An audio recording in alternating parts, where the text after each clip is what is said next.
Tell you the worst thing to me was always when you'd go to Denver. Oh, the altitude. Oh fuck, man! And I don't care how many. I did it not too long ago. Just was got in late, and the guy was. I didn't want the guy to to circle that motherfucker and come back in a car. It would take 6 weeks. So I said, man, I'm on my way. So I'm hustling, and I got all my 8x10s in my briefcase. So my briefcase is probably 25 pounds, and I'm fucking switching hands, and you know, and all of a sudden I'm thinking like, fuck, am I gonna have a fucking heart attack? And I'm like, what the fuck is wrong with me? And it was just like that altitude sickness that quick because I was pushing myself, and I got off the plane on top of that, and I had a couple of cocktails. It was just like, oh fuck, man.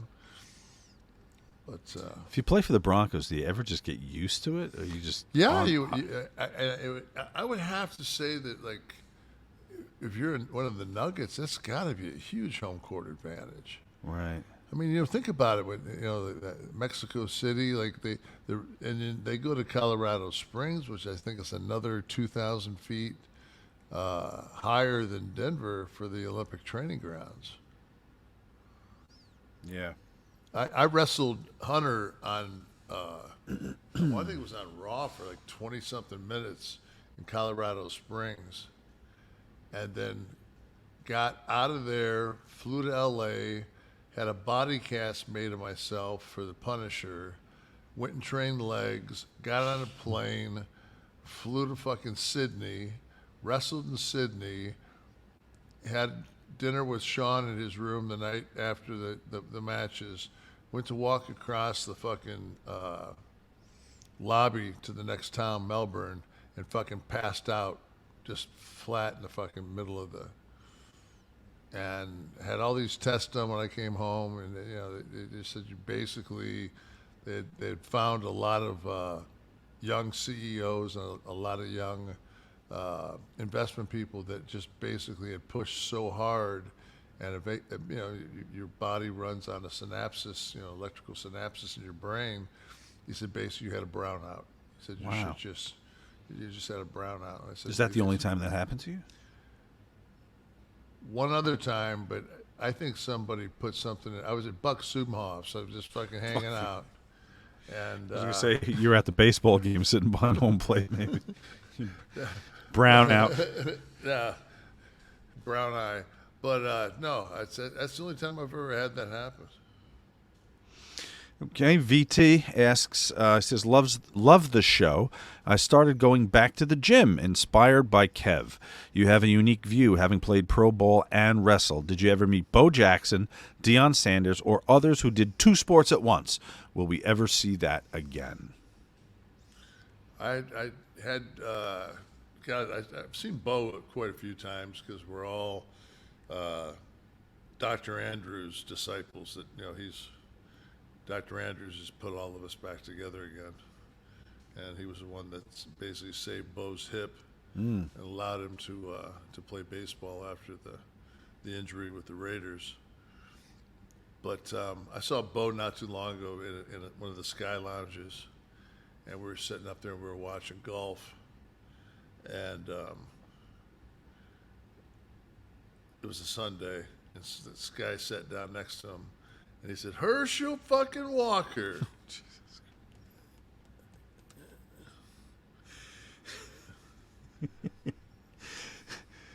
Is that like when people call you Rick Nash? No, because, it's just Rick Nash, I get. Herschel Walker, it looks nothing like Bo Jack. And Bo looked at him, he says, no, motherfucker. Like, and it just turned his back to the dude. And the guy just didn't get it. Like, he just didn't. And I said, Bo, does that happen to you a lot? Some asshole not knowing who the fuck you are? And then the guy was just like, oh, that's Bo Jackson. Yeah. The fucking guy was on every commercial on television for like 5 years.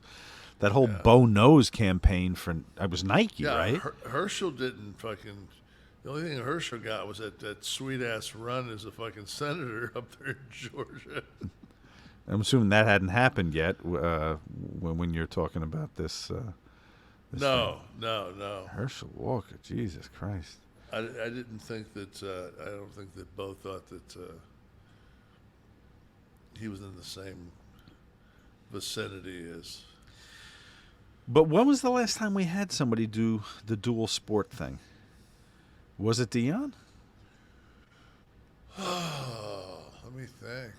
Jordan played baseball, but that was after basketball, right? But he didn't play. I don't think he played Major League Baseball. No, it wasn't Major League. He played out in Peoria. He played out. Actually went out to the park that he was in spring training in, and he actually signed a baseball for me. That's cool. I got a Michael Jordan signed baseball, which is pretty cool. Yeah. It has to be, to me, the fucking kid from the Angels, the Japanese kid from the Angels, man, that fucking hits 40 home runs and fucking pitches 20 wins. I mean, that's pretty fucking, you know. And Tommy? Yeah, Otami, and he's up for this is his like free after this year he's a free agent. He should ask for $9 billion. We got a question in the house. We'll wrap it up with some live fans. It was 6. Right, but what a difference 3 months makes. Steve's coming up with one. Tim Tebow. Yes, you're right. Very great athlete. It's almost like he was.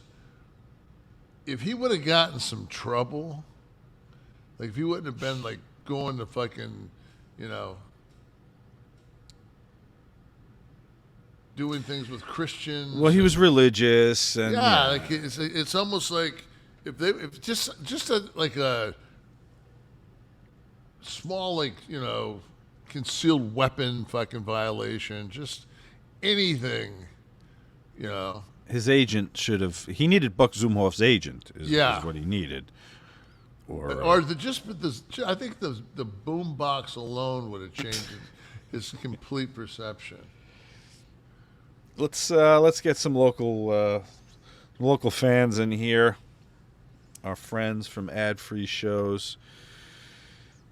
Josh says, thank you. Yesterday was super rough. Today better, but not great. Least I can breathe without wanting to cry. Josh had some health issues, those of you listening to us, and actually tweeted out from the hospital. And I think I, in my sensitivity, told him, enough of this shit. We got a live show coming up. You better be out of the hospital, and I better see you there.